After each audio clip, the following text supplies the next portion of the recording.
আমরা আজকে আপনাদের সামনে এসেছি। আমরা আবারও বলি, জোর দিয়ে বলেছি, আমি প্রথমেই বলেছি যে এই অপরাধগুলি সাম্প্রতিককালে বৃদ্ধি পেয়েছে।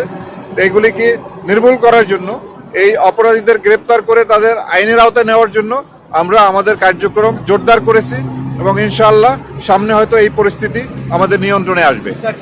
কেন দেশের এই অবস্থা আর কি, আইন শৃঙ্খলার অবনতি হয়েছে আপনার কি মনে হয় আর কি? আপনার চুরি ডাকাতি ছিনতাই এটা বৃদ্ধি পেয়েছে। এটার পিছনে আপনার যে এই অপরাধীরা যারা আগে আপনার এই যে 5ই আগস্টের পূর্বে এরা হয়তো একটি রাজনৈতিক ছত্রছায়ায় থাকতো, সেই তাদের সাথে অন্য মানে এই ধরনের চুরি ডাকাতি ছিনতাই ব্যতীত তারা হয়তো বিভিন্নভাবে অপ্রকাশ্যে যে চাঁদাবাজিগুলো করতো সেগুলি এখন নাই। এখন কোনো রাজনৈতিক ছত্রছায়ায় কেউ এই ধরনের কার্যক্রম পরিচালনা করতে পারতেছে না। এই জন্য হয়তো এরা এই ধরনের অপরাধমূলক কার্যকলাপের সাথে সম্পৃক্ত হচ্ছে।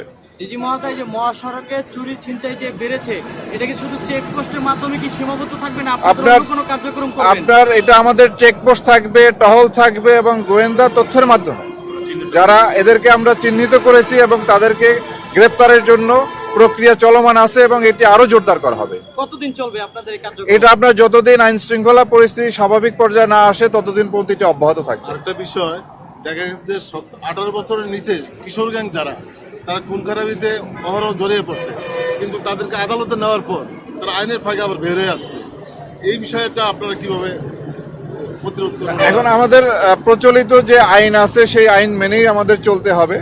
সুতরাং কেউ যদি শিশু আইনের কোনো বেনিফিট পায়, আইন তাকে সেই অধিকার দিয়েছে, সেটি সে পাবে।